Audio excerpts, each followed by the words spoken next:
Kepada yang terhormat Bapak Raffles Ginting, SEMAK selaku Ketua IJMA, yang kami hormati Bapak Dr. Nicholas Renaldo, SEMM selaku narasumber, yang kami banggakan Bapak Ibu seluruh peserta webinar yang hadir pada siang hari ini. Alhamdulillah, puji dan syukur kita panjatkan kepada Tuhan Yang Maha Esa, karena atas rahmatnya kita bisa berkumpul bersama-sama untuk mendapatkan ilmu dari narasumber yang luar biasa pada webinar ini. Sebelum memulai acara, izinkan saya, Tri Joko Sulistianto, sebagai MC pada webinar IJMA siang ini, izin ya untuk melakukan pantun, bisa dibantu ya Bapak Ibu sekalian. Kian santang makan buah delima. Selamat datang di webinar IJMA. Baik, terima kasih. Baik, webinar Ikatan Cendekiawan Muda Akuntansi pada kali ini mengusung tema teknik analisa bibliometrik menggunakan post viewer. Untuk susunan agenda acaranya, yang pertama adalah pembukaan, kemudian dilanjutkan menyanyikan lagu kebangsaan, yaitu lagu Indonesia Raya. Selanjutnya pembacaan profil IJMA, sambutan Wakil Ketua Umum IJMA, kemudian pembacaan doa dan dokumentasi. Acara inti yaitu adalah pemaparan materi dan diskusi, dan yang terakhir adalah penutup. Memasuki agenda pertama yaitu pembukaan, marilah kita baca bersama-sama. Bismillahirrahmanirrahim. Agenda selanjutnya, menyanyikan lagu Indonesia Raya. Para hadirin mohon untuk duduk dengan tegap dan mendengarkan lagu dengan hikmat.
Terima kasih.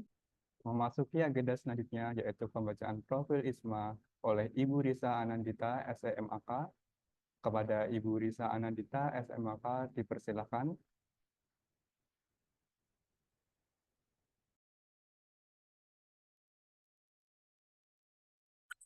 Baik, terima kasih. Suara saya terdengar jelas, Pak Tri Joko.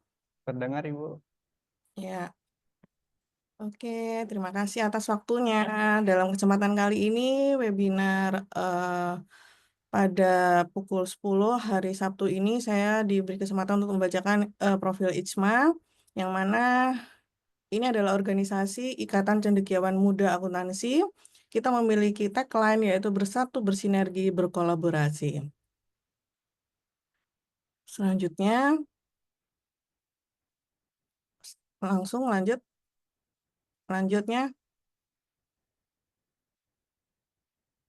next. Oke, ini sekedar history Bapak Ibu bahwa IJMA diinisiasi pada tahun 2018 dan sekarang di 2024 IJMA sudah berusia 3 tahun, yang mana terakhir kali kemarin kita mengadakan puncak acara Disnatalis dengan menggandeng UPN Veteran Yogyakarta. Dan sebelumnya kita ada di BINUS dan juga di Universitas Pancasila Jakarta. Lanjut.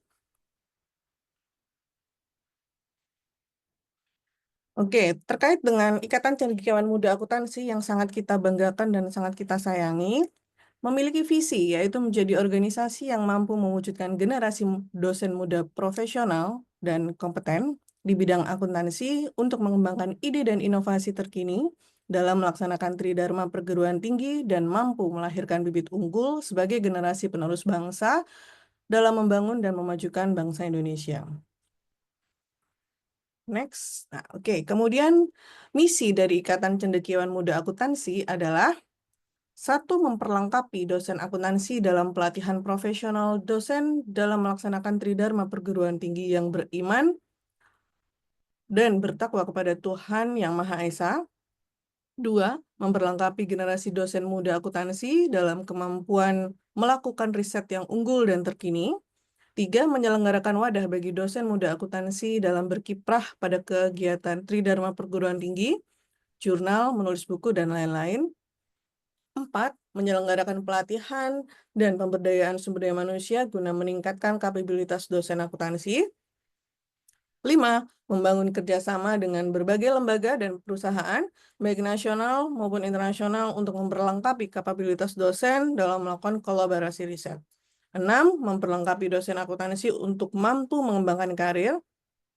Tujuh, menyelenggarakan kegiatan pengabdian masyarakat sebagai wadah dalam mengabdikan ilmu kepada masyarakat. 8. Menyelenggarakan wadah dalam melahirkan bibit unggul sebagai generasi penerus bangsa. Ini adalah contoh program kerja ICMA di 2024. Ada dari berbagai departemen. Kita melaksanakan beberapa webinar. Next. Ini juga ada bedah buku dan juga ada kelas pendampingan riset dan juga kolaborasi riset yang mana ini diadakan di 2025. Next. Ada juga talk show dan juga tentu kita mengadakan kegiatan yang mana mengedepankan topik-topik terkini, yaitu diantaranya ada tentang pengaplikasian AI. Nah, itu akan banyak dibedah di organisasi ini. Next.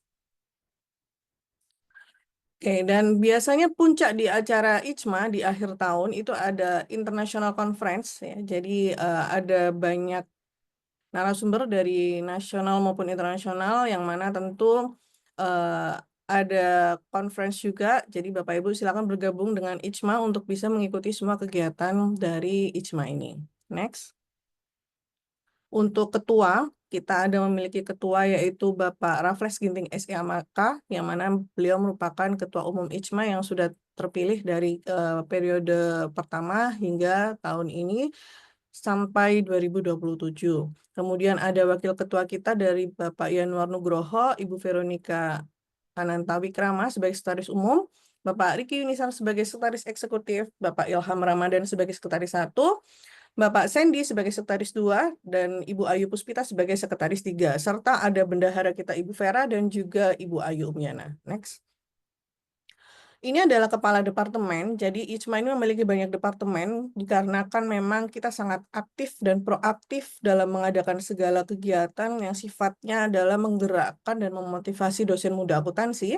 Di antaranya kita memiliki Departemen Penelitian dan Inovasi, Departemen Pendidikan, Pembelajaran, dan Kurikulum, Departemen Pengabdian kepada Masyarakat, Departemen Keanggotaan, Departemen Media, Informasi, dan Komunikasi, Departemen Humas dan Kerjasama Antar Lembaga, Departemen Karir, Keahlian, dan Studi Lanjut, Departemen Literasi dan Publikasi Ilmiah, Departemen Mitra Usaha dan Ekonomi Kreatif, Departemen Jurnal, Departemen Pusat Data dan Teknologi, Departemen Sosial, Departemen Penulisan dan Penerbitan Buku, Departemen Penalaran dan Keilmuan, Departemen Organisasi, Kelembagaan, dan SDM, Departemen Urusan Internasional dan Luar Negeri, serta bidang kategorial kewilayahan. Next.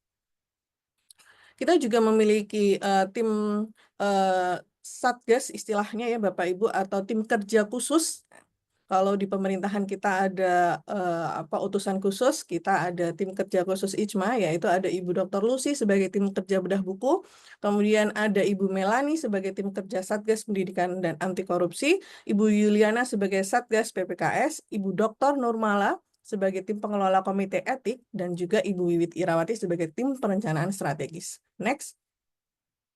Ini adalah struktur koordinator wilayah, baik dari Indonesia paling barat hingga paling timur, Indonesia paling utara hingga paling selatan. Kita memiliki semua koordinator wilayah. Next. Ya, baik. Tunggu apa lagi? Mari kita bergabung bersama IJMA, Bapak Ibu yang sudah aktif maupun ingin kembali mereaktifkan kepada tahun 2025, kemudian juga Bapak Ibu yang belum menjadi anggota, mari kita bergabung bersama. Silahkan mengikuti Open Recruitment IJMA 2025. Jadi kami akan berbahagia sekali apabila bagian dari keluarga besar IJMA semakin banyak lagi. Next.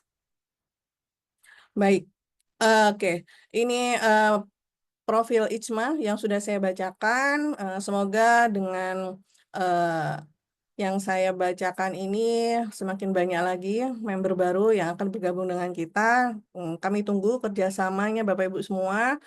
Baik, mungkin kalau saya di Departemen Penelitian dan Inovasi, mari bergabung bersama saya jika ada Bapak Ibu yang tertarik. Saya tunggu kehadirannya di keluarga besar IJMA. Terima kasih. Saya kembalikan kepada Bapak Trijoko Sulistianto. Baik, terima kasih Bu Risa atas penyampaian pembacaan profil ISMA. Sekelas informasi terkait dengan ISMA juga ada sosmednya, baik itu di Instagram maupun di YouTube. Nanti silakan Bapak Ibu yang ingin mencari lebih dalam terkait dengan ISMA itu seperti apa. Oke, untuk sekarang kita akan mendengarkan sambutan dari Wakil Ketua Ikatan Cendekiawan Muda Akuntansi. Sambutan ini akan disampaikan oleh Bapak Yanuar Nugroho, Master Science, selaku Wakil Ketua ISMA. Kepada Bapak Yanuar Nugroho, Master Science, dipersilahkan.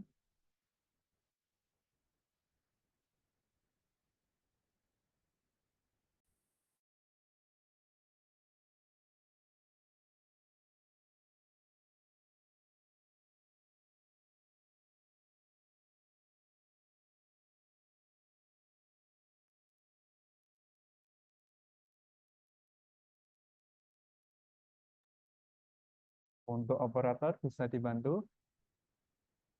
Sepertinya terkendala dengan mikrofonnya.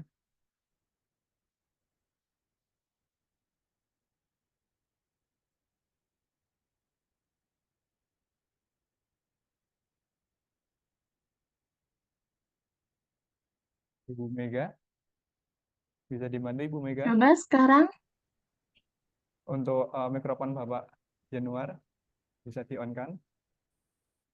sudah saya Ya. jadikan co-host. Ya, terima Ya. kasih Pak Trijoko. Tadi masih disable unmute. Baik, terima kasih. Bismillahirrahmanirrahim. Assalamualaikum warahmatullahi wabarakatuh. Selamat pagi dan salam sejahtera bagi kita semua. Sebelumnya kami sampaikan terima kasih khususnya untuk Pak Trijoko ini ya, yang hampir setiap akhir pekan menyempatkan waktu, dan juga untuk Bu Mega juga nih khusus. Baik, sebelumnya saya di sini mewakili dari Pak Raffles karena beliau sedang ada agenda yang bersamaan di waktu yang sama, di mana pagi hari ini memang kita akan membahas tema yang sangat-sangat menarik ini Bapak Ibu ya, dan juga rekan-rekan sekalian. Tadi sudah disampaikan juga tentang bagaimana profil IJMA. Kami di sini memang hadir untuk memfasilitasi serta mendukung semangat dari khususnya riset yang nantinya dapat mendukung dari Bapak Ibu atau mungkin adik-adik mahasiswa yang juga turut bergabung. Jadi ada teknik analisis bibliometrik, mungkin Bapak Ibu dosen sudah cukup familiar, juga mungkin ada adik-adik mahasiswa, dan ternyata yang namanya teknik analisa bibliometrik itu juga bisa menggunakan beberapa fitur atau aplikasi yang nantinya itu dapat lebih memudahkan peneliti, termasuk implikasinya juga akan memberikan hasil atau kebermanfaatan yang lebih relevan begitu ya, dari bagaimana teknik analisis bibliometrik ini ternyata khususnya dalam dunia akuntansi, dalam dunia keuangan, manajemen maupun bisnis ini juga cukup relevan ya untuk mengetahui bagaimana historical atau mungkin dari sekian banyaknya riset-riset yang linier yang kemudian dapat disintesiskan menjadi hasil yang nantinya lebih bermanfaat lagi. Di mana pagi hari ini kesempatan yang luar biasa juga kita kehadiran Pak Nicholas Renaldo. Ini Pak Nicholas Renaldo ini juga turut atau sangat aktif ini ya dalam membagi ilmunya untuk berdiskusi dan sharing tentang pengalaman-pengalaman beliau dengan berbagai macam teknik analisisnya. Nah, pagi hari ini beliau akan menyampaikan tentang teknik analisa bibliometrik khususnya dalam menggunakan Force Viewer ini. Itu mungkin, dan juga tadi disampaikan tentang profil IJMA, Bapak Ibu sekalian, terkait dengan program IJMA ini juga tidak hanya tentang program webinar saja, kami juga memiliki banyak sekali program, baik itu yang diselenggarakan secara online maupun offline. Ya, untuk itu Bapak Ibu silahkan dapat bergabung dari kontak person yang tadi tertera atau nanti melalui Bu Ayu biasanya. Baik, itu mungkin saya lagi terima kasih. Selamat berwebinar, berdiskusi, mumpung narasumbernya ini Pak Nicholas Renaldo ini ya, expertnya di bidang teknik analisa bibliometrik. Baik, saya kembalikan lagi ke Pak Trijoko. Terima kasih. Assalamualaikum warahmatullahi wabarakatuh. Waalaikumsalam warahmatullahi wabarakatuh. Terima kasih Bapak Yanuar. Selamat melanjutkan perjalanan, hati-hati di jalan. Baik, selanjutnya kita akan mendengarkan pembacaan doa yang akan dilakukan oleh Bapak Fatur Rahman, SEMSAK. Kepada Bapak Fatur Rahman, SEMSAK, dipersilakan.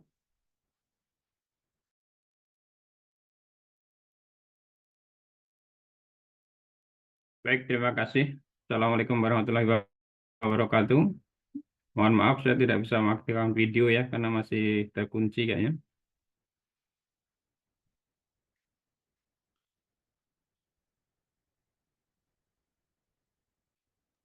Bisa dibantu Ibu Mega. Pada kesempatan ini, izinkan saya untuk memandu doa sesuai dengan ajaran agama Islam bagi Bapak Ibu yang non-Islam agar bisa menyesuaikan. A'udzubillahi minasyaitonirrajim. Bismillahirrahmanirrahim. Alhamdulillahirabbil alamin hamdan syakirin hamdan na'imin hamdan yafini wa yakfi mumazidah. Ya Rabbana lakal hamdu kama yanbaghi wa wajhikal karim azimi sultanik. Allahumma sholli ala Muhammad wa ala ali sayyidina Muhammad. Ya Allah, pada kesempatan yang baik ini dengan nama Allah yang Maha Pemberi ilmu, kami buka pertemuan ini dengan doa yang tulus. Semoga setiap kata yang terucap menjadi cahaya yang menerangi hati yang lapar akan ilmu. Ya Allah, pemilik segala pengetahuan, berkatilah acara ini dengan rahmat-Mu yang tak terhingga. Jadikan setiap pembicaraan penuh manfaat dan setiap ilmu yang disampaikan sebagai ladang amal. Ya Allah, kami memohon kepada Engkau mudahkan segala urusan kami, menjadikan jalan yang penuh berkah bagi setiap peserta. Bukalah hati kami dengan menerima ilmu dengan lapang dada, dan semoga kami dapat mengaplikasinya dalam kebaikan. Limpahkanlah ketenangan, kesuksesan, dan kemudahan untuk para narasumber dalam berbagi pengetahuan. Semoga webinar ini membawa manfaat yang tak terhingga. Amin ya Rabbal Alamin. Assalamualaikum warahmatullahi wabarakatuh. Waalaikumsalam warahmatullahi wabarakatuh. Terima kasih Bapak Fatur Rahman. Sebelum memasuki acara inti webinar pada siang ini, izinkan kami untuk melakukan dokumentasi yang akan dipandu oleh Ibu Mega Nursita SEM Akun selaku operator. Baik, terima kasih Pak Tri. Kita ada 3 slide. Silahkan bagi Bapak Ibu yang ingin membuka kameranya. Dipersilakan, ditunggu. Ya. Baik, dokumentasi akan saya mulai. Slide pertama, 3, 2, 1. Slide yang kedua, 3, 2, 1. Dan slide yang terakhir, 3, 2, 1. Baik, saya kembalikan kepada Bapak Tri. Terima kasih Ibu Mega. Selanjutnya yang kita tunggu-tunggu yaitu memasuki acara inti dari webinar ini, yaitu pemaparan materi oleh narasumber sekaligus diskusi dan sesi tanya jawab. Acara ini nantinya akan dipandu oleh Ibu Dika Mahabri, SPD M Akun, selaku moderator. Sebelumnya saya kenalkan terlebih dahulu untuk profil CV-nya. Oke. Nah, berikut terkait dengan profil dari Ibu Dika Mahaputri.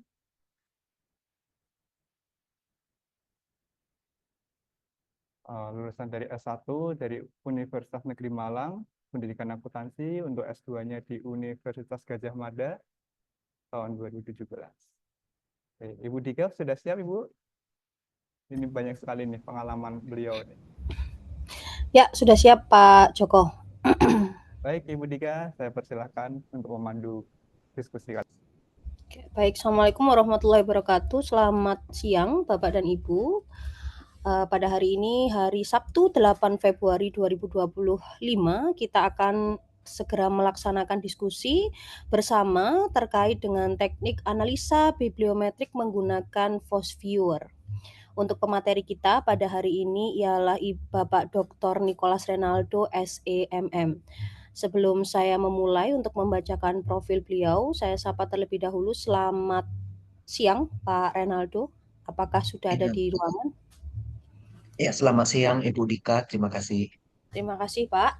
Baik Bapak dan Ibu, mungkin singkat saja sebelum kita memasuki materi pertama pada pagi hari ini. Untuk Pak Renaldo sendiri saat ini bertugas di Institut Bisnis dan Teknologi Pelita Indonesia, Kota Pekanbaru, Provinsi Riau. Kemudian beliau menyelesaikan S1-nya, Bachelor of Accounting di STIE Pelita Indonesia, kemudian menyelesaikan masternya di Financial Management STIE Pelita Indonesia, dan menyelesaikan studi doktornya di Universitas Trisakti. Beliau saat ini juga sedang sekaligus menempuh kembali sarjana terkait dengan sistem informasi di Universitas Terbuka, terkait dengan pengalaman-pengalaman organisasi dan pekerjaan yang sudah beliau geluti, antara lain adalah bekerja di bidang baik di swasta maupun di pemerintahan. Kemudian untuk selanjutnya Bapak dan Ibu, apabila Bapak dan Ibu ingin melakukan kolaborasi baik dalam bentuk riset maupun dalam bentuk pengabdian, terlampir adalah hasil karya yang sudah dilakukan oleh Pak Nicholas. Bapak dan Ibu bisa langsung cek kesesuaian judul mungkin ya, sehingga jika ada judul yang sesuai, judul yang cocok dengan Bapak Ibu, baik di Scholar, Scopus, Orchid maupun di Sinta Pak Nicholas, Bapak dan Ibu bisa langsung menghubungi beliau. Baik Bapak dan Ibu, selanjutnya kita akan mendengarkan materi dari Pak Nicholas terkait dengan teknik analisa bibliometrik menggunakan Voice Viewer. Ini saya sudah 2 kali nih menemani Pak Nicholas untuk membahas hal ini. Mudah-mudahan hari ini materi yang disampaikan oleh Pak Nicholas bisa bermanfaat untuk Bapak Ibu semua. Kepada Pak Nicholas dipersilahkan.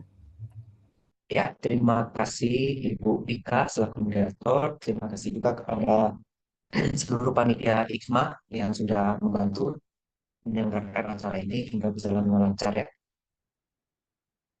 Izinkan saya untuk memaparkan materi tentang teknik analisa bibliometrik menggunakan Voice Viewer.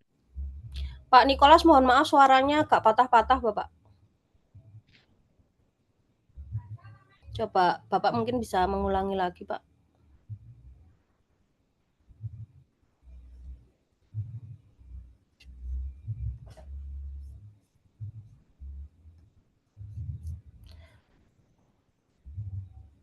Kalau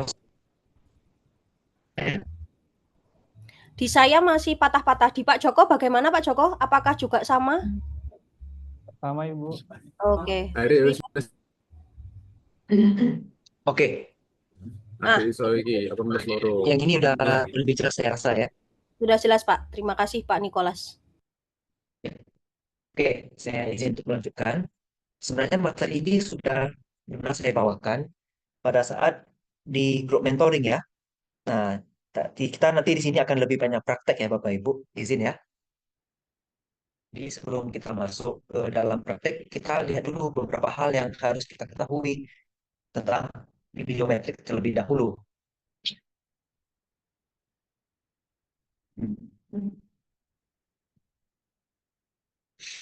Jadi bibliometrik ini merupakan studi kuantitatif yang berfokus pada perkembangan penelitian dan literaturnya. Dengan kata lain, Akademisi dapat terbantu untuk mengetahui tren atau popularitas suatu penelitian atau bidang studi. Kita sebagai peneliti juga terbantu dalam mengidentifikasi jaringan kolaborator penelitian dan sumber yang sesuai dengan penelitian. Nah, data penelitian ini adalah publikasi ilmiah seperti artikel atau jurnal. Sumbernya bisa dari informasi publikasi ilmiah seperti Scopus, Google Scholar, Web of Science atau WOS, dan yang lainnya. Ada 3 tahapan untuk analisis ini. Yang pertama, pencarian. Kita melakukan pencarian literatur publikasi ilmiah melalui database. Kita menentukan kata kunci yang diperlukan database dan bahasa sumber data. Misalnya kita ingin mencari penelitian tentang accounting, kita fokusnya di accounting atau di akuntansi. Pakai bahasa yang konsisten. Nah, nanti kita bisa pakai aplikasi yang namanya Publish or Perish. Nanti kita coba praktekkan juga ya Bapak Ibu. Kemudian yang kedua adalah tahap filterisasi. Jumlah pencarian yang semula muncul, itu kan ada banyak tuh. Misalnya 200. Tentu harus kita pilih Bapak Ibu. Kita pilih dengan kategori seperti kita maunya 5 tahun terakhir saja penelitiannya biar lebih update. Terus kita mau yang judulnya ini bahasa Inggris semua atau judulnya bahasa Indonesia semua. Kemudian kita mau yang citasinya banyak untuk tahu trennya kan. Nah, filterisasi ini untuk memilah data mana yang sesuai dengan kriteria penelitian kita atau tidak. Dan tentunya untuk menjaga kualitas data yang nantinya akan dianalisis Bapak Ibu. Baru tahap ketiga masuk ke tahap analisis. Kita mengolah data pakai Force Viewer. Ini sebuah aplikasi untuk menunjukkan peta visualisasi bibliometrik. Ini dilakukan terhadap data numerikal publikasi ilmiah yang telah dihimpun. Beberapa kategori dianalisis seperti banyak citasi, besarnya peningkatan penurunan tren, berapa banyak kolaborasi antar peneliti, dan lainnya. Kurang lebih seperti ini Bapak Ibu untuk bibliometrik. Kemudian kita masuk ke Force Viewer-nya. Untuk Force Viewer, ini adalah aplikasi atau perangkat lunak yang dirancang untuk menganalisis dan memvisualisasikan hubungan dalam data bibliometrik seperti publikasi ilmiah, lipat, kata kunci, dan kolaborasi antar peneliti. Kegunaan Force Viewer ada banyak. Yang pertama, identifikasi tren penelitian berdasarkan kata kunci yang sering muncul.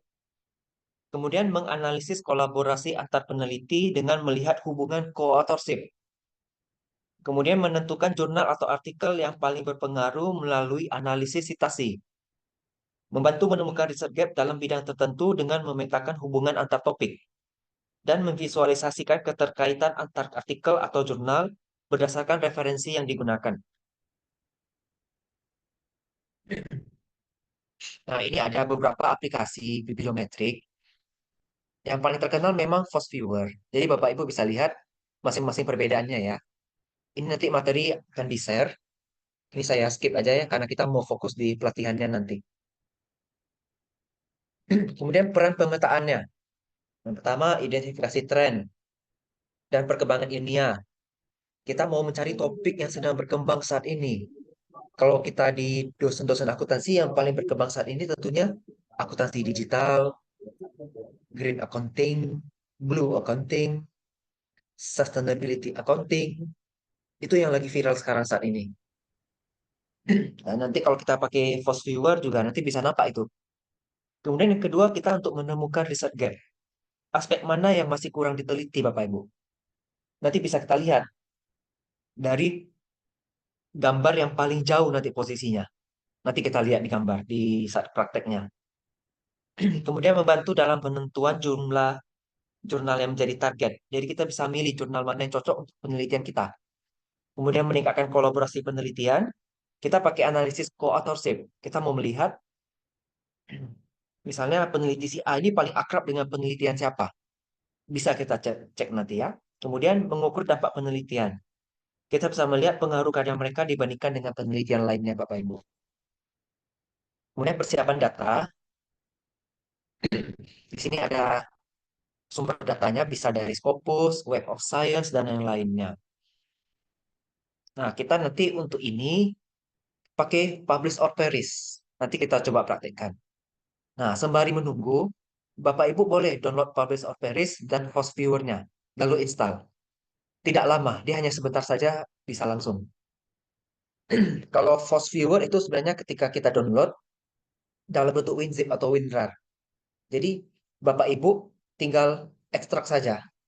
Kalau publish or perish itu harus diinstal dulu. Silakan ya, sambil menunggu. Ini untuk sumber data ada keunggulan dan ada kekurangan. Silakan Bapak Ibu nanti lihat di bahan ajar aja ya. Ini tutorial cara mengunduh. Nah, kalau pakai Scopus itu yang penting Bapak Ibu harus ada API namanya. Kalau tidak ada API nanti nggak bisa dipakai untuk kita import ke dalam publish or perish. Untuk WOS juga kurang lebih sama seperti itu ya. Kemudian format file yang kompatibel dengan host viewer. Nah, Bapak Ibu, kalau saya secara pribadi pakainya format RIS. Kalau CSV, TXT, NET, sama BIB saya jarang pakai. Tapi sebenarnya konsepnya sama. Kenapa saya suka pakai RIS? Karena nanti ketika kita pakai aplikasi Mendeley, itu kita bisa ekspor dalam bentuk RIS secara langsung, lebih cepat. Nah, Bapak Ibu, kalau pakai Mendeley, saya rasa sudah sering ya. Karena Mendeley kan membantu sekali untuk citasi kita. Jadi lebih rapi. Nanti kita praktekkan juga melalui Mendeley. Nah, ini ada teknik dasar dalam analisis force viewer. Yang pertama itu ada co-authorship untuk melihat kolaborasi antar peneliti. Ini digunakan untuk melihat hubungan antar peneliti berdasarkan publikasi bersama. Semakin sering dua peneliti menulis bersama dalam satu artikel, maka semakin kuat hubungan mereka dalam visualisasi jaringan. Itu nanti ditandai dengan lingkaran yang besar, ada garis yang dihubungkan dengan lingkaran yang besar juga. Kurang lebih seperti itu. Nah, ini ada manfaat, ada cara melakukan analisis, dan ada hasil. Nah, nanti lebih jelas pas kita praktek ya, Bapak Ibu. Yang kedua adalah analisis co-occurrence untuk melihat tren kata kunci dalam penelitian. Ini digunakan untuk melihat frekuensi kemunculan kata kunci dalam penelitian dan bagaimana kata kunci tersebut saling berhubungan. Nanti kita bisa lihat juga, saya kasih gambaran umum dulu Bapak Ibu. Misalnya kita mau cari variabel sustainability accounting. Nanti kan ada hubungan-hubungannya itu dikasih garis. Kita lihat yang hubungannya terhubung dengan lingkaran paling besar, itu berarti variabelnya cocok dengan variabel sustainability accounting. Nah, nanti kita lihat ya. Untuk manfaat, cara, dan hasil lebih jelasnya nanti ketika kita praktek. Ini ada analisis citation. Analisis citation untuk melihat jumlah citasi suatu artikel menunjukkan seberapa besar pengaruh penelitian tersebut. Ini manfaat, cara, dan hasil bisa Ibu baca aja nanti. Ini analisis bibliografik. Coupling ini untuk melihat hubungan antar dokumen berdasarkan kesamaan referensi. Kita melihat jika dua artikel mengutip banyak sumber yang sama, berarti mereka memiliki kesamaan topik. Kalau ini jelas ya, kalau kita melakukan penelitian tentang green accounting, itu sudah pasti referensi kita isinya tentang green semua ya Bapak Ibu. Logikanya kan begitu ya. Karena nggak mungkin kita ngutip artikel tentang digital, itu jauh sekali tentang green gitu. Nah, ini ada interpretasi dan visualisasi hasil. Nah, ini ada simbolnya, ada node atau simpul. Ini mewakili entitas seperti kata kunci, nama penulis, atau nama jurnal. Edge atau garis ini menunjukkan hubungan. Jadi kalau ada garis berarti ada hubungan. Kalau tidak ada garis berarti tidak ada hubungan. Kemudian cluster, ada warna. Kalau warna itu nanti bisa kita lihat kalau warna biru itu lama, kalau kuning artinya baru. Kemudian tren, ini ada contoh di tren akuntansi lingkungan, ada ESG, carbon accounting, sustainability reporting. Kalau tren di digital business ada AI in accounting, fintech, blockchain, cyber security, dan yang lainnya. Tips dan strategis kamu analisis. Nah, di sini Bapak Ibu, saya lebih sukanya RIS ya, tadi udah saya ceritakan. Kemudian pakai filter, terus kita gunakan threshold. Nah, nanti saya jelaskan threshold itu apa. Waktu kita prakteknya, kemudian duplikasi data. Supaya tidak duplikasi data, kita filter dulu ya. Kemudian Nama penulis kita konsisten. Kita kalau pakai Mendeley, itu kan nama penulis kita setting. Nama belakang dulu baru nama depan ya Bapak Ibu. Sebenarnya mau Bapak Ibu bikin seperti apa nggak masalah, asalkan konsisten. Misalnya J titik Doe, John Doe sama Doe J titik. Ya sebenarnya orangnya memang sama, tapi dibaca berbeda nanti kan. Kayak J titik, banyak namanya J titik. Bisa John, bisa James, bisa Jennifer, bisa Jonathan. Nggak tahu kita. Nah, kemudian standarisasi kata kunci. Digital accounting, e-accounting, online accounting, electronic accounting. Sebenarnya itu kan bisa sama juga digital accounting ya. Nah, maka itu saya kalau melakukan rekap penelitian untuk research gap, saya biasanya bikin dua istilah. Yang pertama adalah istilah yang memang dipakai oleh si peneliti dalam artikel jurnal. Yang kedua, saya bikin dalam kurung. Pakai istilah yang saya pakai. Kalau misalnya saya ketemu kasus digital, elektronik, sama online, ya saya akan fokus nanti di satu istilah saja, digital. Ya udah gitu aja. Nah, kemudian kita eliminasi data tidak relevan. Hapus artikel yang tidak relevan, kemudian gunakan filter. Kadang-kala kita ketika mendownload artikel, kita masukin ke database, tulis green accounting misalnya. Maka dia akan terbaca green accounting dan green accounting. Masalahnya green itu kan tidak selamanya untuk accounting. Bisa aja green building, green teknologi, nah itu kan udah bukan accounting. Tapi dia tetap terbaca ketika kita mencari datanya itu. Nah, itu harus kita filter ya Bapak Ibu. Nah, identifikasi jumlah paling banyak dikutip, periksa tren kata kunci di jurnal target, dan cek scope dan impact factor. Ini salah satu fitur yang ada di FOSViewer juga. Nanti Bapak Ibu bisa pelajari, tahu tren yang paling banyak digunakan di 2025 untuk penelitian akuntansi itu apa. Kita pakai overlay visualization yang ini. Overlay visualization untuk melihat topik baru yang berkembang. Ya. Berikutnya kita masuk ke dalam praktek ya Bapak Ibu. Nah, kita pertama ada baiknya mendeley itu terlebih dahulu. Saya terbiasa dengan mendeley. Karena mendeley sebenarnya adalah penelitian kita mengambil referensinya kita masukin Mendeley agar citasi kita lebih cepat. Nah, itulah kenapa saya selalu menggunakan Mendeley.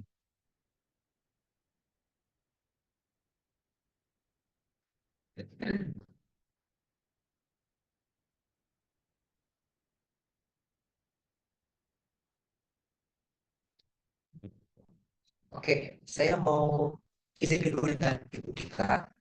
Saya itu di partner saya dengan saya. Biar Pak Nikolas, mohon maaf suaranya putus-putus sama sekali tidak terdengar barusan. ya, izin Bu Dika untuk sesi tanya jawab, apakah boleh digabungkan dengan sesi praktek biar mana tahu ada yang mau bertanya bisa langsung ya.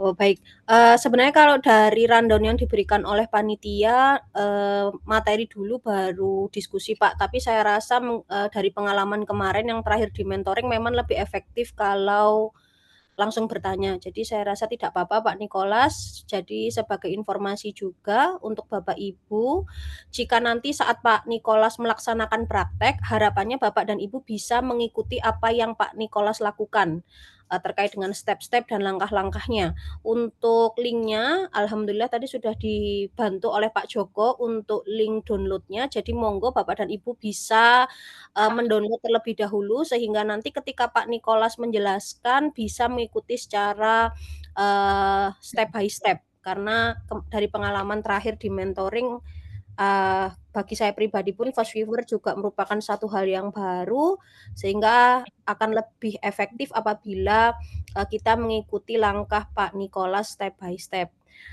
Jika nanti ketika Bapak dan Ibu mendownload atau pada saat Bapak dan Ibu mengikuti langkah dari Pak Nikolas kemudian ada sesuatu yang ingin ditanyakan, silahkan langsung raise hand atau menyampaikan pertanyaannya di kolom komentar. Terima kasih. Silahkan Pak Nikolas untuk dilanjutkan. Ya, terima kasih Ibu Dika atas arahannya. Oke ya Bapak Ibu, kita mulai praktek. Saya biasanya mulainya dari Mendeley. Contoh nih, saya mau menganalisis faktor yang mempengaruhi sustainability accounting atau keberlanjutannya. Maka saya akan filter di sini. Saya akan ketik sustainability.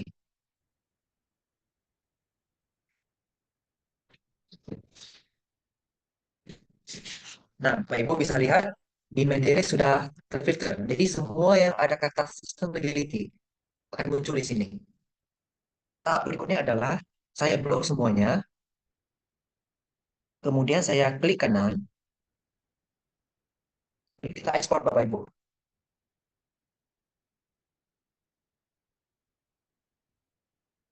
Nah, di sini kita atur aja simpannya di mana bebas. Silakan diubah namanya biar gampang untuk dicari. Kemudian saya mengubah ke format RIS. Kalau sudah kita klik save. Nah, selanjutnya dibuka aplikasi viewer.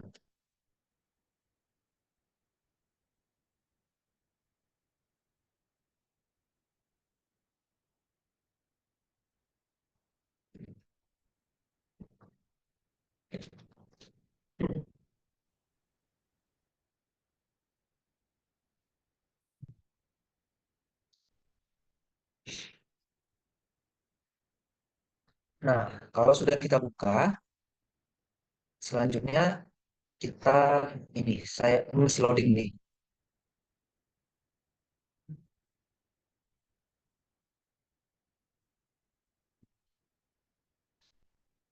Sebentar ya Bapak Ibu.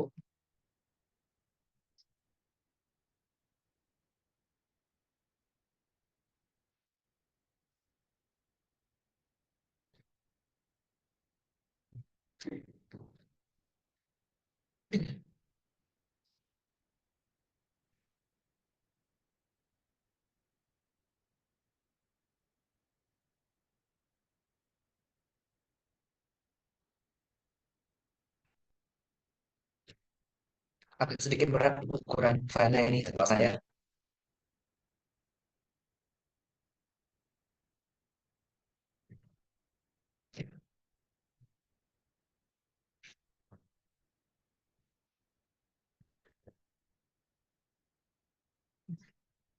Nah, sekarang sudah muncul. Tampilannya seperti ini ya Bapak Ibu. Nah, kita mulai ke panel sebelah kiri terlebih dahulu.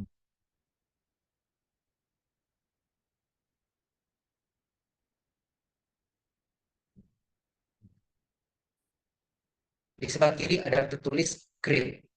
Silakan kita klik create. Lalu pilih create a map based on bibliographic data. Kalau video pertama itu berdasarkan data jaringan, yang ke bawah itu ini berdasarkan teks data.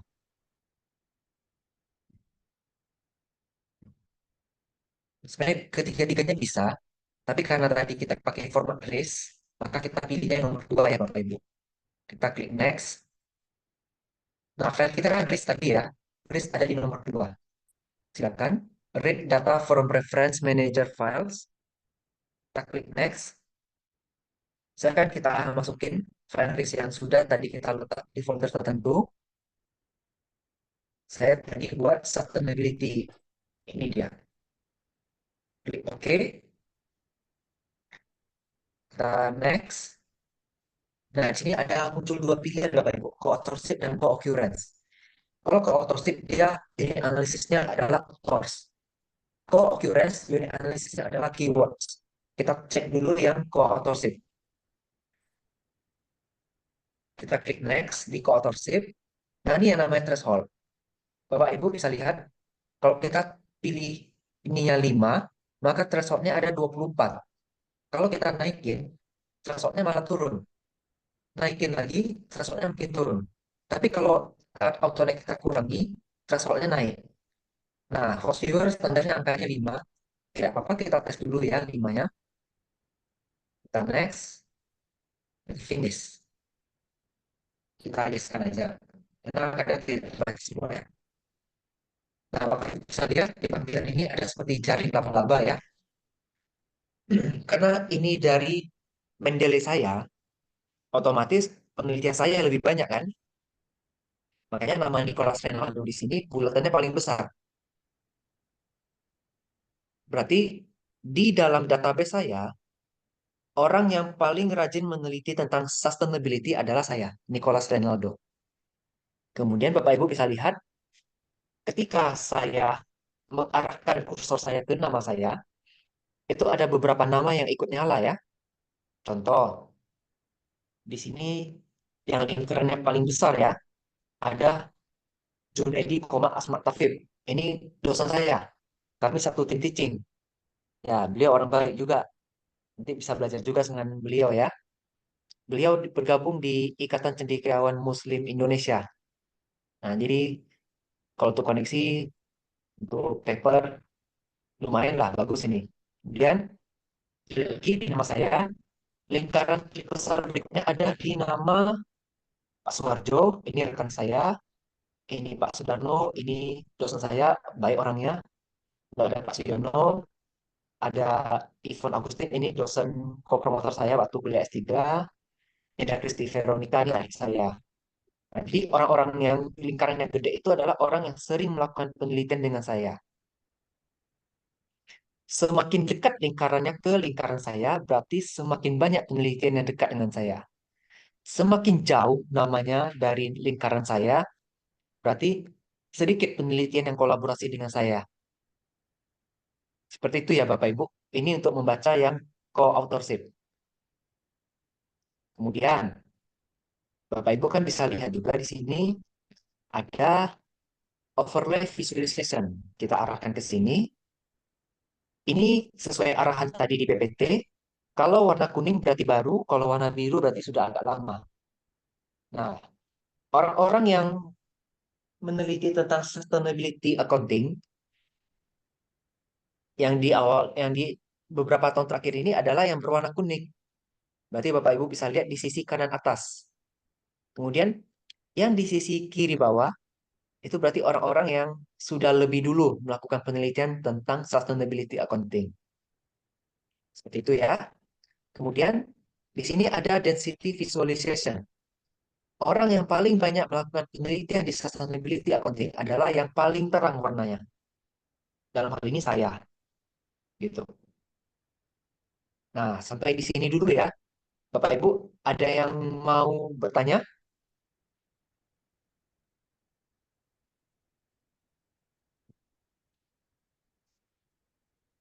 Sehingga Bapak Ibu ketika melakukan praktek, kalau ada kendala langsung kabari ya, biar kita coba lihat.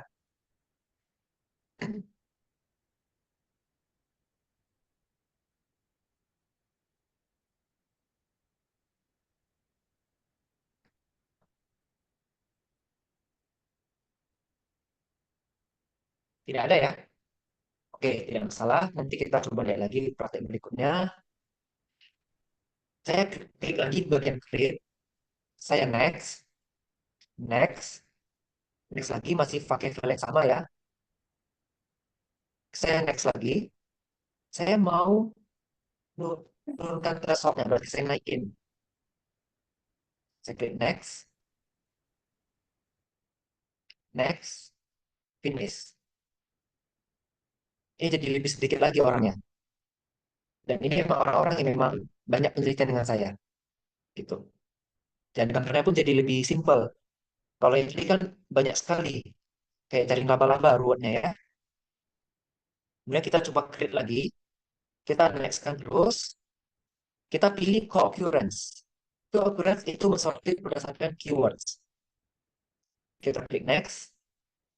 Ini sama ya. Kalau kita naikin keywordnya, thresholdnya makin turun. Kita kemudian standar yang kelima. Kita klik next. Next. Nah, kemudian di sini. Tadi kan di bibliometrik ada menggunakan analisis. Kita filter ya. Kan kata kunci kita buang aja. Kayak 10, doi, org. Ini kan kadang keywords di Mendeley tidak rapi. Nah, jadi yang seperti itu kita filter dulu biar rapi hasilnya. Nah, tapi Bapak Ibu yang punya materi sendiri tentu tahu ya penelitian sendiri. Jadi yang rasa-rasanya bukan kata kunci ya kita filter, kita buang. Nah, ini tampilan yang baru. Ini berdasarkan kata kunci. Ketika kita melihat sustainability, maka di sini ada beberapa cabang. Ada cabang yang warna kuning, biru, merah, ungu, hijau. Nah, di sini kita lihat yang lingkarannya paling besar dan berkaitan dengan sustainability adalah environmental performance. Ya, kalau ini wajar ya, karena kinerja lingkungan mendukung keberlanjutan ya. Kemudian lingkaran terbesar berikutnya ada financial performance yang warna ungu itu, Bapak Ibu. Karena sustainability itu kan mendukung teori triple bottom line. Triple bottom line ini mencakup people, profit, planet. Kalau profit berarti melalui financial performance, planet melalui environmental performance, dan people itu melalui social performance. Social performance di sini harusnya ada, tapi kalau dalam tampilan besar nggak nampak. Tapi kalau kita zoom pasti nampaknya ada nih, corporate social responsibility. Ini kan berarti social performance ya. Nah, sampai di sini Bapak Ibu ada yang mau ditanyakan dulu Kak sebelum lanjut ke berikutnya. Silakan Bapak dan Ibu. Ya, sebentar saya cek dulu. Ini Ibu. Selamat siang. Cek. Oh, Bu Apakah- Permata Ayu. Oke, suaranya sudah terdengar Ibu. Monggo. Oke, Ya. ya Pak Nicholas, untuk yang co-occurrence, yang pemilihan keywords-nya, itu apakah ada standarnya? Misal, oh kalau 3 kali muncul keywords-nya itu sudah boleh, apakah harus 5 atau gimana? Apakah ada standar dari software-nya atau literatur terdahulu kalau 5 baru boleh dimunculkan atau misalkan 3 saja sudah cukup atau harus 10 atau gimana gitu Pak? Ya, terima kasih atas pertanyaannya Ibu. Izin ya saya jawab. Tidak ada ketentuan. Kalau Ibu mau bikin 5 juga tidak masalah. Ibu mau bikin 3 seperti ini, nggak masalah. Cuman thresholdnya jadi banyak. Kalau tadi 5, thresholdnya ada 93. Kalau Ibu turunkan menjadi 3, menjadi 204. Kicknya adalah nanti gambarnya menjadi semakin ruwet. Semakin sulit kita membacanya. Tapi nggak apa-apa, kita coba tes ya. Biar Bapak Ibu yang lain juga bisa lihat.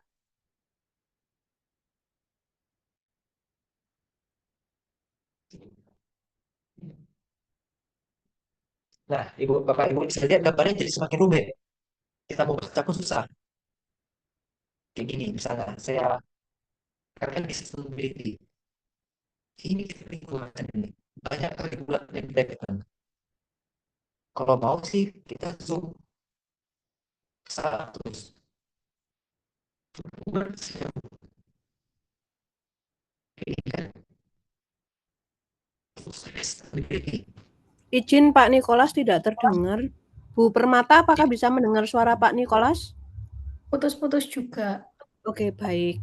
Mohon maaf Pak Nikolas, penjelasannya putus-putus. Iya, ya. Saya mohon maaf juga. Nah, kalau bikinnya sedikit kata kuncinya 3, berarti thresholdnya semakin banyak. Akibatnya gambarnya jadi semakin ruwet. Kalau gambar semakin ruwet, kita susah bacanya. Jadi harus kita zoom terus ini. Itu aja Bu kendalanya. Jadi sebenarnya mau banyak sedikit nggak masalah. Sekarang kita tes jika satu sinyal lebih banyak ya. Di sini kita buat 10 misalnya ya. Thresholdnya jadi 35. Kita klik next. Next. Yang bukan kata kunci kita hapus.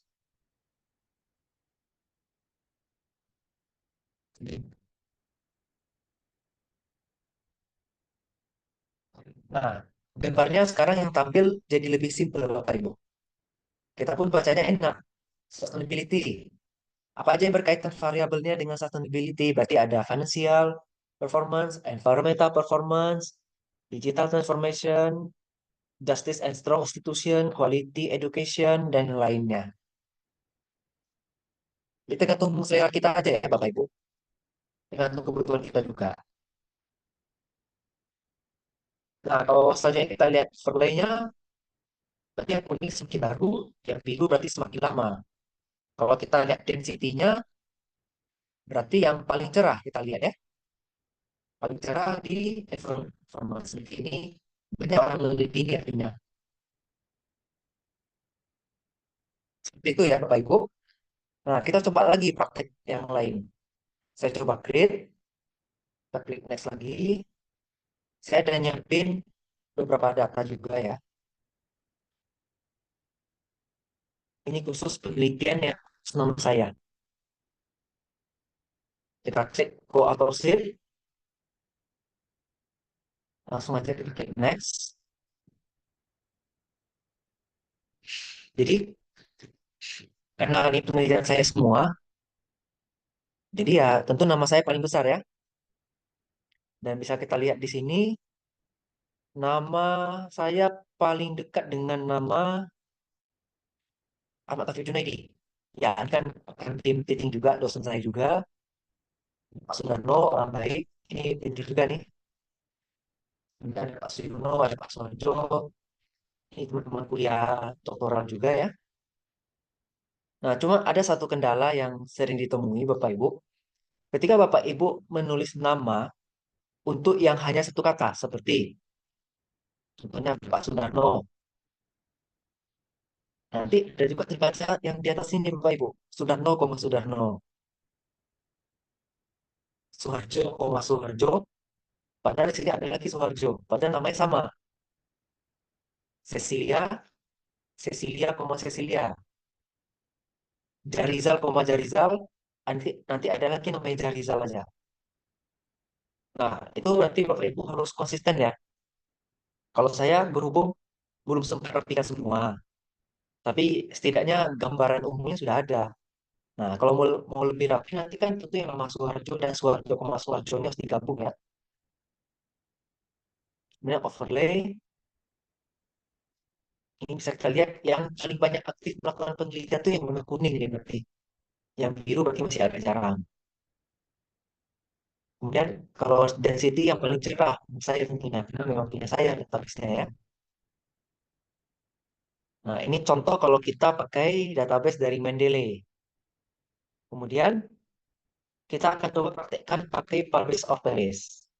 Tapi sebelum masuk ke sana, apakah ada yang ingin Bapak Ibu tanyakan? Silakan. Pertanyaan kembali Bapak dan Ibu. Mungkin dari Bu Permata ingin melanjutkan pertanyaannya atau sudah cukup? Sudah cukup, lanjut dulu. Terima kasih Bu. Ada Bu Esme, silakan Ibu. Apakah suara saya terdengar, Ibu? Terdengar Bu Esme. Jadi mohon maaf Bu, tidak bisa on kamera karena di sini jaringannya agak lelet hujan. Bapak Nicholas izin bertanya, ada beberapa hal dari simulasi tadi yang ada terkendala di tempat saya. Contohnya itu di overlay visualization, itu kan kalau kita lihat ke samping kanan itu semakin muda ya Pak ya tahunnya. Nah, sedangkan di tampilan saya itu malah bukan tahun, tapi 0,8, 1,0, 1,2. Nah, itu apa setting yang salah dari tempat saya, Pak? Mungkin itu dulu, Pak, sebelum dilanjutkan. Oh ya, terima kasih Bu Esme. Bu Esme, apa bisa tampilkan share screen-nya di sini? Biar saya lihat langsung. Boleh, Pak? Iya, boleh, Pak. Izin ya, Bu Dika. Silakan, Pak. Sebagai informasi Pak Nicholas, mohon maaf jika jadwal dari panitia sampai 11.15 Pak Nicholas. Apakah memungkinkan atau perlu waktu tambahan, Pak? Karena sekarang sudah 11.09. Ya, mungkin nambah 15 menit boleh, Bu? Oke, baik. Mohon izin monitor Pak Joko dan juga Bapak Ibu panitia yang mungkin ada di ruangan ini. Kalau dari jadwal yang di-share ke saya 11.15, nanti kita usai di 11.30 begitu ya. Pak Joko aman ya, Pak? Aman, Ya. Pak. Terima kasih Pak Joko. Silakan Pak Nicholas untuk dilanjutkan. Saya belum bisa share screen, Bu. Oh, mohon izin Bu Mega kalau tidak salah tadi operatornya dan juga Pak Joko follow up untuk bisa memberikan akses pada Bu Esme karena permasalahan yang ditanyakan teknis, jadi harus share screen. Ya, Bu Esme Anggerian Yani. Mohon izin Ya, Bu Esme. silakan Bu. Diulang lagi Bu Esme. Oke, sudah bisa, Bu. Nah, ini Pak. Jadi di bagian sini bukan tahun yang terlihat. Betul. Saya baru pertama kali ketemu hal seperti ini ya, Bu. Oke. Ini Ibu import datanya dari mana, Bu? Pakai Publish Dari Operis, Mendeley, dari Scopus, Pak. Scopus. Saya kebetulan belum pernah pakai Scopus. Hmm, Ini izin iya. saya pelajari dulu ya, Bu Esme. Nanti Boleh, kalau Pak. sudah dapat solusinya baru saya kabari lagi. Oke. Terima kasih, Pak.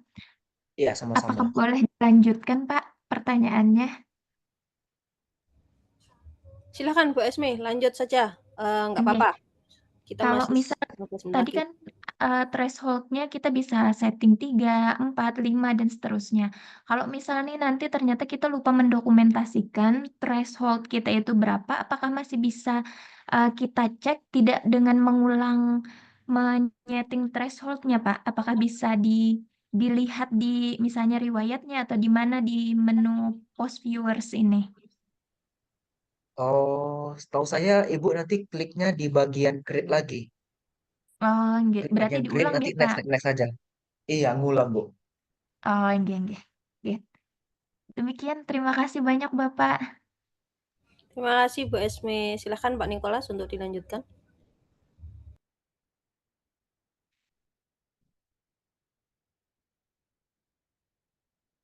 Oke, kita lanjut untuk memakai Publish Operis. Sebenarnya nanti dari Publish Operis juga sama pakai format RX atau PID. Nanti masuk ke fungsinya juga sama. Cuman ini saya mau tunjukin bagaimana cara pemakaiannya terlebih dahulu ya. Ini sekarang yang terlihat adalah aplikasi Publish Operis. Ini versi 8.17 ya. Mungkin Bapak Ibu punya versi terbaru ya. Saya punya agak lama. Di sini ada beberapa pilihan. Ada Crossref, Garuda. Pokoknya yang bintang 1 ini dia free. Kalau yang bintang 2 itu free registration. Kalau yang bintang 3 itu external subscription. Berarti harus bayar. Karena seluruh yang Crossref. Ketik author, misalnya ketik nama saya.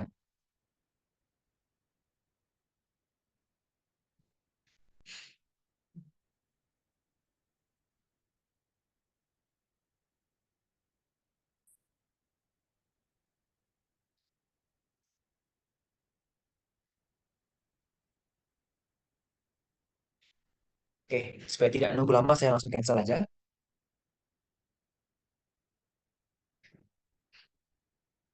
Nah, di sini agak sedikit error.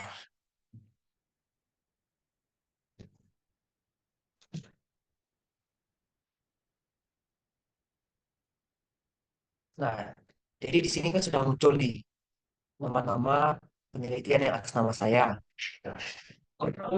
Kita bisa lihat di sini ada copy result. Nah, Bapak Ibu mau simpan sebagai CSV, sebagai BIP, sebagai list, silakan. Pilih mana yang Bapak Ibu cocok aja. Baru nanti itu diimport ke dalam source viewer. Kemudian, selain pakai Crossref, kita bisa juga pakai Google Scholar. Misalnya kata kunci kita adalah digital accounting. Di sini Bapak Ibu kalau lihat ada filter untuk years ya. Jadi mau dari tahun berapa, step berapa bisa filter. Supaya tidak nunggu lama, saya cancel aja. Sama caranya juga nanti dari digital accounting ini muncul beberapa artikel.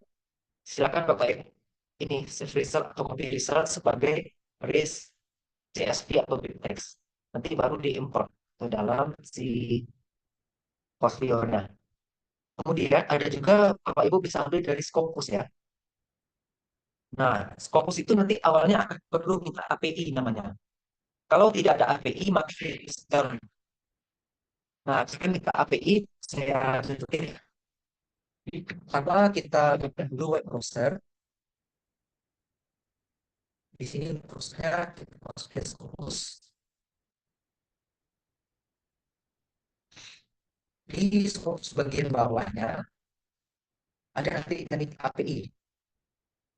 Scopus API. Yang ini ya Bapak Ibu. Silakan diklik Scopus API-nya.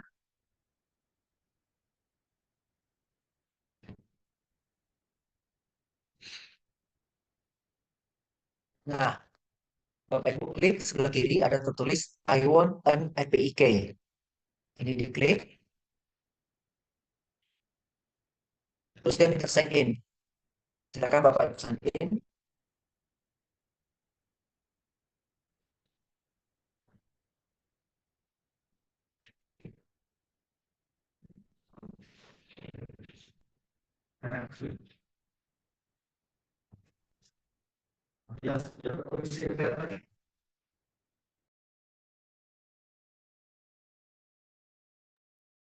Nah, ini ada muncul API.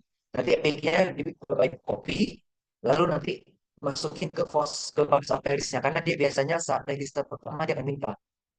Ini karena saya sudah register sebelumnya, jadinya dia tidak minta lagi. Nah, tinggal kita ketik atau kita mau apa misalnya dunia accounting.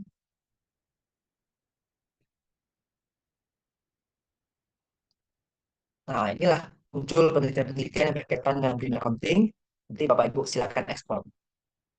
Nah, kurang lebih sudah ada beberapa aplikasi ya untuk menetapkan database-nya. Nah, nanti tinggal Bapak Ibu pakai, silakan di-upload ke dalam Force Viewer-nya. Semoga materi saya bisa membantu pemahaman Bapak Ibu lebih lanjut ya. Nah, kemudian untuk Force Viewer tadi, kalau kita mau mencari novelty, karena ini jadi pertanyaan ya, bagaimana mencari novelty melalui Force Viewer? Kita usahakan pakai yang co-occurrence. Kita pakai pencarian kata kunci.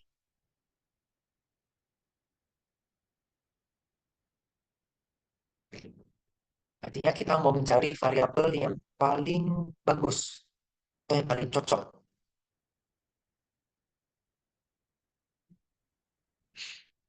Ini sepertinya saya harus ganti database. Saya harus cari database yang lebih luas ya. Kita coba ambil yang sustainability tadi.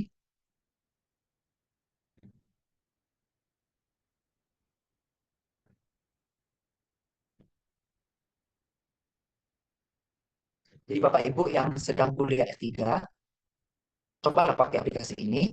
Jadi Bapak Ibu bisa menentukan variabel mana yang akan dijadikan novelty. Dan untuk konsep novelty sendiri kan setiap kampus berbeda-beda ya, nanti disesuaikan. Nah, kalau kita tadi sustainability, kalau cari variabel novelty yang cocok, nah di sini kita lihat aja yang paling jauh. Yang paling jauh berarti yang ada di sisi kanan. Ada decent work and economic, ada growth, kemudian ada juga competitive advantage, ada renewable energy, sustainable development, dan yang lainnya. Nah, jadi variabel yang paling jauh untuk cocok untuk novelty Bapak Ibu nanti ya. Silakan Bapak Ibu kembangkan entah melalui menjadikan dia moderasi atau intervening atau mengembangkan pengukurannya seperti itu.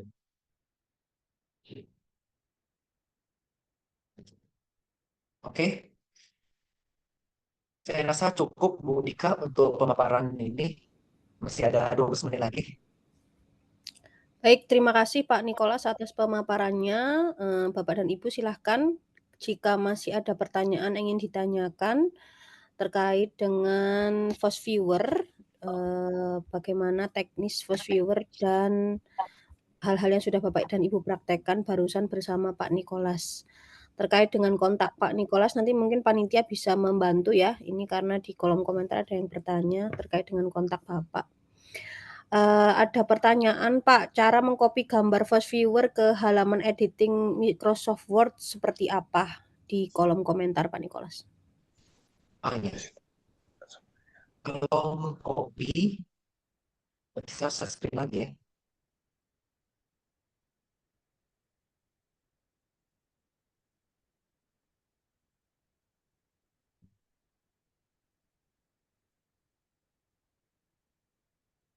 Nah, di sini kan dilihat di panel sebelah kiri ada tombol save. Kalau save ini berarti force viewer-nya kita save ya.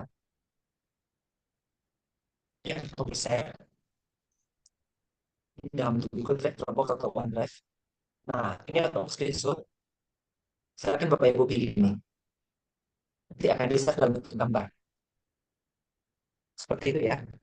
Atau kalau mau cepat langsung aja capture layar, langsung kopikan keluar. Seperti itu, Bu Dika. Baik, ada tombol screenshot juga itu Pak ya nampaknya tadi di sebelah Iya. kanan. Oke. Ya. Baik Bapak dan Ibu, mungkin ada pertanyaan yang lain, kami masih persilahkan. Izin tanya Bu ya? Oh ya, silahkan Pak, silahkan. Ya, Dari terima kasih banyak. Pak Nikolas, saya mau tanya sedikit Pak, itu force viewer itu sebenarnya kalau misalnya kita melihat relasi antara penelitian kuantitatif bisa nggak sih Bu, dalam satu jurnal gitu, satu jurnal kita upload PDF-nya terus dia nyari link-linknya gitu loh dalam satu jurnal gitu. Atau memang ini sebenarnya keterkaitan dari seluruh publikasi Pak ya? Itu sih jadi pertanyaan saya. Terus yang kedua itu saya agak bingung tuh, dia novelty tuh bisa jauh tuh, itu jauh tuh maksudnya relasinya itu nggak apa, belum terjamah atau gimana Pak ya itu pengertiannya itu. Dan yang tiga Pak, mungkin ini masukan aja Pak Nikolas ya, setiap webinar mungkin Pak Nikolas bagus Pak, cuman saya agak bingung tuh suaranya itu kayak blebek-blebek gitu, jadi kadang-kadang kita antara jelas apa enggak gitu loh Pak. Mungkin next ada perbaikan gitu ya Pak untuk suara Pak ya. Itu aja, terima kasih Pak. Terima kasih Pak Tommy atas pertanyaannya dan juga sarannya. Monggo Pak Nikolas untuk bisa langsung ditanggapi Pak. Ya, terima kasih Pak Tommy. Ya, atas saran untuk masalah device saya memang gini kondisinya Pak. Tapi saya coba usahakan lah ya Pak untuk yang berikutnya. Terima kasih atas masukannya. Kemudian untuk pertanyaan pertama, kalau Bapak mau fokus di kuantitatif, maka kan Bapak kan bisa memfilter ya artikel mana yang sifatnya kuantitatif. Jadi khusus yang di kuantitatif aja yang Bapak masukin ke dalam force viewer-nya. Untuk yang kualitatif jangan masuk dulu. Jadi Bapak bisa jelas pemilihan variabelnya nanti. Kemudian untuk pertanyaan kedua, mengenai variabel yang novelty, ambil yang paling jauh ya. Ya itu memang karena jarang dipakai. Seperti yang tadi kan ada beberapa contoh variabel, itu jarang dipakai untuk ke sustainability accounting. Nah, disitulah kesempatan Bapak untuk menjadikannya novelty. Bapak bisa kembangkan ukuran baru dari sana. Seperti itu ya, Pak Tommy. Iya Pak, kalau misalnya itu bisa nggak sih Pak, force viewer tuh upload satu PDF, tapi PDF itu kita teliti gitu Pak, dia bener nggak, maksudnya variabel-variabelnya itu bisa nggak sih Pak pakai force viewer PDF satu jurnal gitu, atau memang sebenarnya cuman untuk seluruh jurnal yang publikasi aja gitu Pak ya, secara judul ya? Setahu saya untuk semua, Pak. Jadi nggak bisa cuma satu. Oke, bukan yang satu upload PDF terus kita analisa PDF itu gitu Pak, enggak ya? Itu nggak bisa Pak ya? Setahu saya enggak, Pak. Oke. Oke, siap Pak, siap.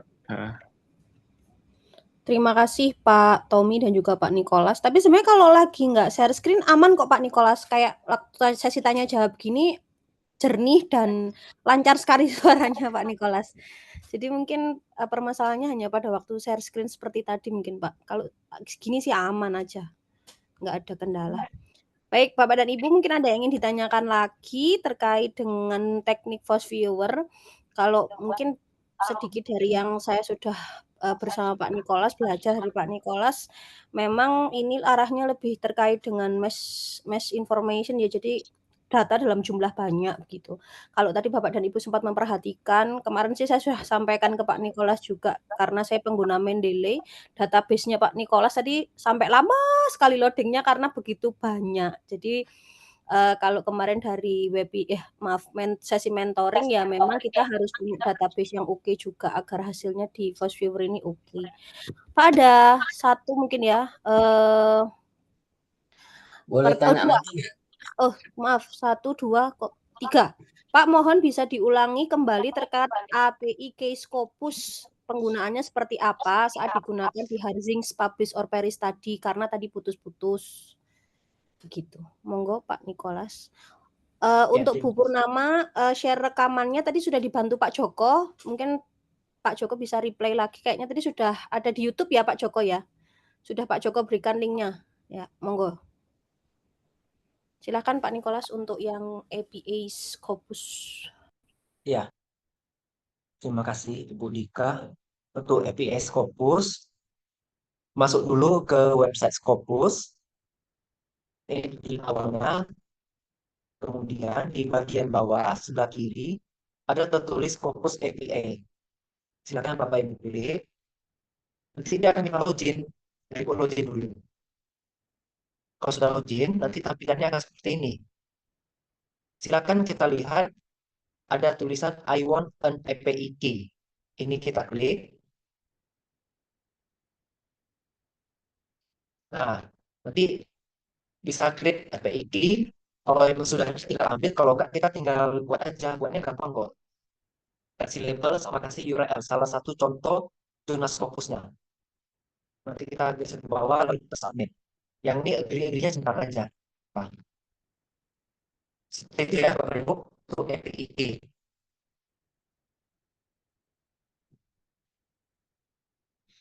Baik, terima kasih Pak Nikolas. Mungkin ada 2 pertanyaan terakhir yang bisa Bapak tanggapi karena jamnya sudah 11.26. Yang pertama terkait dengan ya Pak dari Pak Beno. Mas information berarti mengarah ke data science ya. Mungkin masih terkait dengan pertanyaan Pak Tommy tadi Pak. Kalau one by one data berarti tidak bisa. Kemudian dari Pak atau Bu As tadi ini kalau mau mengakses data base WOS pakai POP bagaimana caranya Pak? Nah, silakan Pak Nikolas. Langsung 2 pertanyaan. Ya, terima kasih atas pertanyaannya. Untuk Pak Beno, kalau Mas Information ya bisa ke data science karena memang kita pengolahan data di sini. Jadi cocok di situ. Kebetulan Pak Beno ini S2-nya senior saya di Pelita Indonesia di Pekanbaru. Dia angkatan 1, Pak Beno angkatan 1, saya angkatan 3. Kemudian untuk pertanyaan Pak As tadi, database WOS pakai POP. Kalau WOS tadi nggak salah berbayar itu. Pakai subscription. Jadi harus bayar dulu. Dan saya nggak punya aksesnya, jadi saya nggak bisa tunjukin. Kira-kira seperti itu, Ibu Dika. Baik Pak Nikolas, terima kasih. Mungkin kalau di kampusnya Pak As tadi langganan WOS bisa Pak, karena tadi Pak Nikolas belum punya akses ya Pak ya. Jadi siapa tahu di kampus Bapak dan Ibu masing-masing ada yang sudah berlanggan WOS, nanti mungkin bisa dipraktekkan terkait dengan Fast Viewer dan juga WOS ini seperti apa gitu. Karena memang untuk membuka WOS juga butuh akses dan berbayar. Terkait dengan kontak Pak Nikolas bisa dihubungi di email beliau, sudah disampaikan juga di kolom komentar atau nanti kalau via WA ya monggo nanti bisa dihubungi lewat panitia. Baik Bapak dan Ibu, karena jam sudah menunjukkan pukul 11.28, saya ingin mengucapkan terima kasih yang sebesar-besarnya terutama untuk Pak Nikolas karena sudah 2 kali tandem ini dengan saya. Mudah-mudahan tidak bosan dan bisa terus memberikan ilmu Pak kepada kami semua begitu.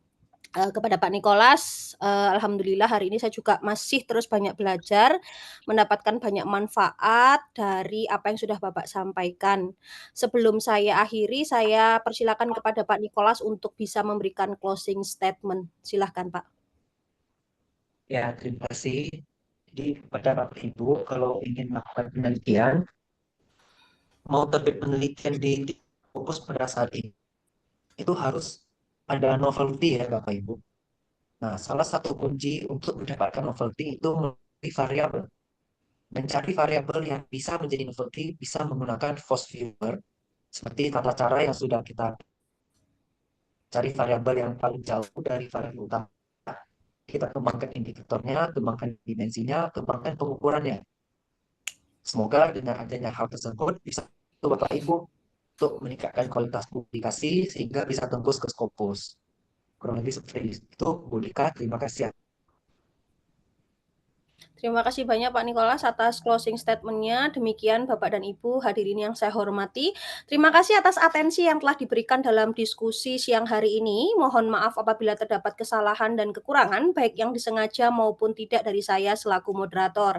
Saya berikan terima kasih juga dan apresiasi setinggi-tingginya kepada seluruh panitia yang telah mengusahakan acara pada siang hari ini bekerja sama dengan baik sehingga webinar pada siang hari ini bisa terlaksana sampai akhir dengan sangat baik dan lancar. Mohon maaf apabila terdapat kesalahan dan kekurangan, baik yang disengaja maupun tidak dari saya selaku moderator selama bertugas. Tetap semangat dan sehat selalu Bapak dan Ibu. Mari kita terus mengingat apa kata Henry Ford, siapapun yang berhenti belajar adalah tua, baik pada usia 20 atau 40 tahun, dan siapapun yang terus belajar akan terus menjadi muda. Jangan pernah berhenti belajar. Bapak dan Ibu tetap semangat, sehat selalu. Saya akhiri, saya kembalikan kepada MC. Assalamualaikum warahmatullahi wabarakatuh. Waalaikumsalam warahmatullahi wabarakatuh. Alhamdulillah, terima kasih Bu Dika dan Pak Dr. Nikolas atas pemaparan dan diskusi yang luar biasa ini. Semoga memberikan wawasan yang sangat berharga bagi Bapak Ibu sekalian. Sekedar mengingatkan bagi Bapak Ibu yang ingin mendapatkan sertifikat, bisa mengisi presensi yang ada di kolom chat. Dan bagi Bapak Ibu yang ingin memutar lagi rekamannya, nanti pihak panitia akan mengupayakan mempublish di YouTube-nya, di channel ISMA, Ikatan Cendekiawan Muda Akuntansi. Oke, para hadirin yang terhormat, ini telah sampailah kita ke penghujung acara. Semoga ilmu yang kita dapatkan hari ini bisa membawa berkah dan menjadi jalan kebaikan untuk kita semua. Terakhir, kami ingin mengucapkan terima kasih kepada narasumber, panitia, serta semua peserta yang mengikuti acara ini dari awal hingga akhir dengan penuh perhatian. Saya atas nama panitia juga ingin menyampaikan permohonan maaf jika ada perkataan dan kesalahan yang kurang berkenan selama pelaksanaan webinar berlangsung. Tadi ada pantun pembuka, kemudian ada kata mutiara juga ya dari Ibu Dika dan Pak Dr. Nikolas. Ini saya ada pantun penutup.